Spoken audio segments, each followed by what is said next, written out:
Good day, students. Welcome back. It's Module 3's first day.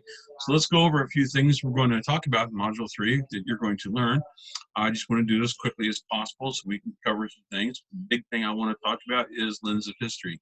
Yes, this is a dog on my shoulder. This is where she decides she's going to be at. She may look at you. She's kind of the queen of my house, you might say. I'm the pet human. So as we're talking about in our announcement, we talk about historical arguments. This is where we have a debate. And you may not be wrong, you may not be right, but you have to be able to present information that supports your interpretation.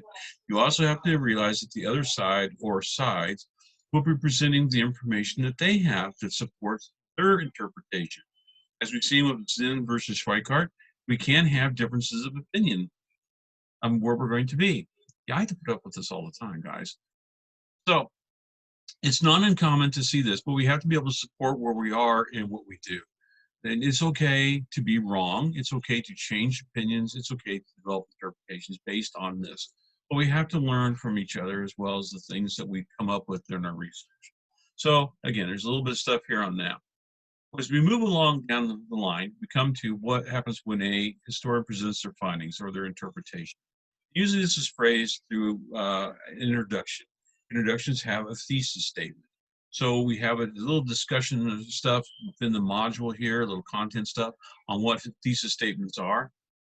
This is basically, it can be a one sentence statement or maybe two sentences, but the word statement is in this. So we don't need these big giant things. It's really compressed down. I don't want to get it too much in depth. Let the content explain what that is, because otherwise I'll drag on these things forever. What we really want to look at in this one is historical lenses. I've used this term several times a day when I'm talking. Constantly I'm using it. And a lot of times I use the word perspective. Now in Southern New Hampshire's content, you're going to see it talk about three main historical lenses: social, economic, and political. These are three that we see all the time. They are, if you simplify the field down, everything falls into those. We can also use race, gender, and class, or gender, class, race, or we call it GCR studies when we go into grad school. We have a discussion forum on perspective or lenses of history.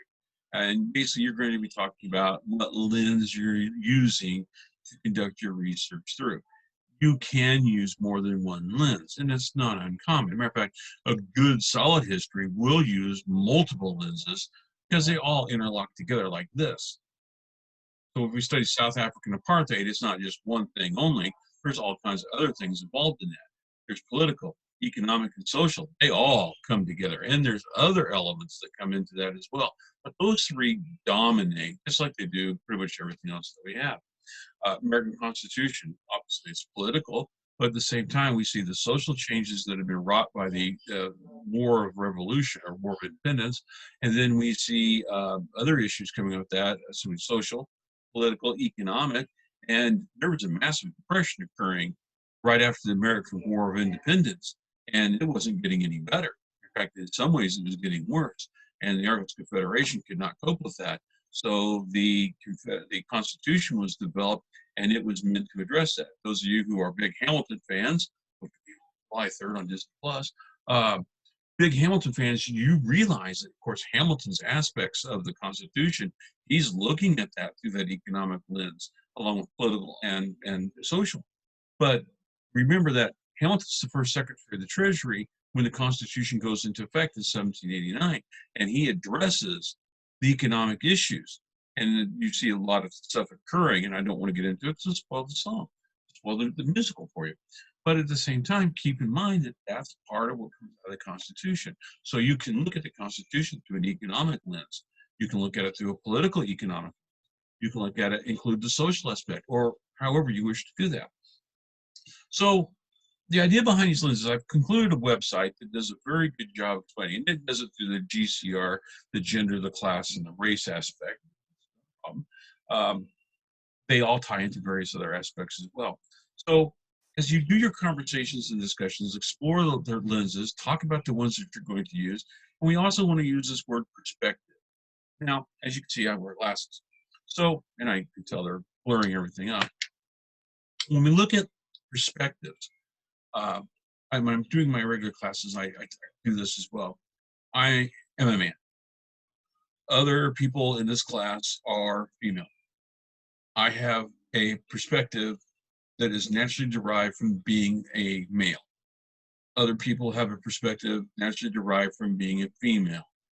It's not that it doesn't make us wrong. It just shows us that we have different perspectives that we see through, which are naturally shaped through our experiences. Um, I am older than many of you.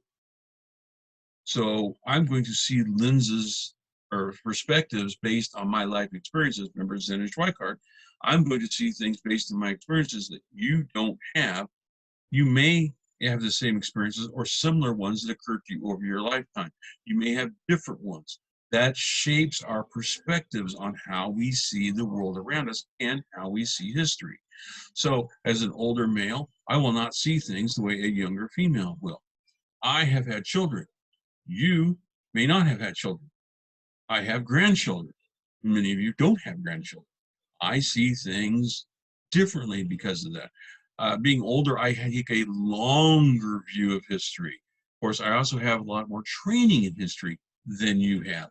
So that also gives us a perspective. None of it means that we're wrong. It just shows that we have different perspectives of how we see the world around us and how we see history. So with the lenses and perspectives, okay, I think we've covered perspective a little bit. Jumping back to lens, now when we do our research, you pick the topic, you're developing questions, and they're fairly broad questions. We're going to start looking at how we're going to take these broad topics and start to narrow it down so it's manageable. You're not going to write about everything that happened in history in 1789. I mean, that's a very big topic. You're going to, the Constitution went into effect. We may cover that down a little bit. Or let's take the Constitution for an example here. The Constitution, I have on my notes here, we have before the Constitution, which sets up the causation. Why is there a Constitution? Great topic right there. What happened during the convention? There are several things that happened during the summer of 1787 that result in the Constitution being formed the way that it is.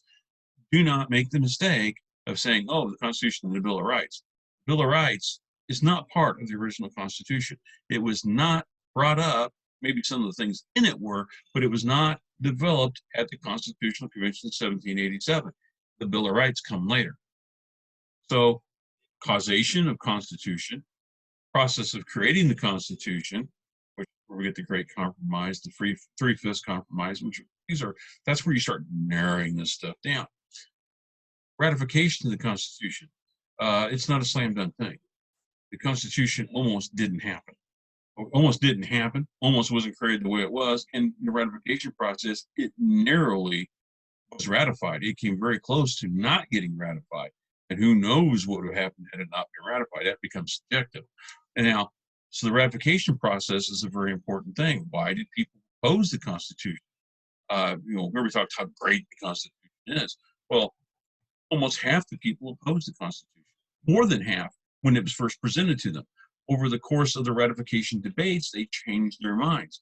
That's another topic all in itself. Ratification of the Constitution. I've had students, that's everything they did. Then we come to the Federalist era, and the Federalist era, 1789, Constitution's been ratified. Now it goes into effect. They have to make it work. Now is when the Bill of Rights comes in, because the Bill of Rights is promised in the ratification debates. Now they have to actually put it in, and it almost didn't happen because many of the people who wanted it said, we don't need it now. It's ratified. We don't need it. But James Madison, father of the Constitution, goes ahead with the plan and executes it. And through the process he initiates, we get the Bill of Rights. So if somebody wants to sit there and talk about Second Amendment and say, okay, Second Amendment, gun rights, whatever, take your pick. I'm not worried about the side that you choose on that. You first have to go to, there's a Constitution, why is there a Constitution? The process to make the Constitution, the ratification of the Constitution, and then you have to get into actually making of the Bill of Rights. There's a large amount of stuff here. So we are going to narrow that topic down into an area that interests you. And so we come into the Bill of Rights, like the Second Amendment, we have to understand the context in which it's written and developed in before we do anything about writing 2020 in the Second Amendment. So this is where I run into some problems, and I want to nip this in the bud. If you're going to try to tell me that the Constitution is great, it's awesome, this is the best thing ever written on paper, and how awesome it is, that's fine, whatever, I don't care. I want to know why it's that way. Support the argument. You're making an interpretation. Okay, what are you using it? Oh, everybody knows it's great. I don't care about that. Everybody doesn't know it's great. Why was there a constitution? If you're going to tell me it's great today, you have to know the history of its past and the history that we're not going to get into this class of the last 230 some years of its existence. So there's a lot of stuff in there, and so you've got to be able to go back to the beginning and tell me the history of it, or you can tell me how great the Constitution is. You have to get to today. You have to start back at the beginning. That's what we're doing with our research with this. So what I'm mean by nipping this in the bud is I don't want to hear yay, rah, sis, boom, bah, Constitution's great. Okay, fine. I think it's a good document. I really do. I served in the Army. I swore the oath. Come on. But let's go back to the beginning and let's look at that Constitution and its creation. That you have to be able to go to there first before you can say, oh, it's a great document. Well, why is it a great document? Then it becomes why. Remember I did the fingers and the thumb? Got to answer the why. So this is what you're doing with your process of your research. This is what you're doing with the process of your questions. You're going to narrow your questions down. You're going to narrow the topic down. We will be doing this together, you and I, through this process of the course and our grading and your short assignments and your projects that you're developing and stuff like that. I'm going to keep coming back at you with stuff. I have information to give you and things like that. So I want to make sure that you're going through all these things at the same time. If you don't do this, then I'm getting a very one-sided, unsupported argument, which can be ripped apart, nothing flat, by people who have a different opinion than you do. And there's plenty of people who have a different opinion than you do. We don't all agree on everything. And there's nothing wrong with that. But you have to be able to start developing your opinion and supporting it. That's back to historical argument. Okay, so I want to end with this. We are going to do module 3, where the concept of historical argument, which may not be mentioned in the content, but I want you to understand what we're doing. It's having a debate, and you're developing an interpretation through your research. All right, and there's nothing wrong with that. You have to support with evidence. That's primary and secondary sources. All right, so that's what we're going to do. And in this week here, we're going to talk about secondary sources. I have a little more information about that. I don't want to get too carried away with that here. But the main thing I wanted to bring to you is that lens of history and perspectives of history. All right, so if you have questions, general discussion forum is available. Please comment through it, because maybe somebody else has a question like that. I have an email. You have an email. You can contact me. There's all kinds of things that you can do. I would work with you to help you process everything and go through class. I really enjoy this class because it helps you think. Back to our discussion forums.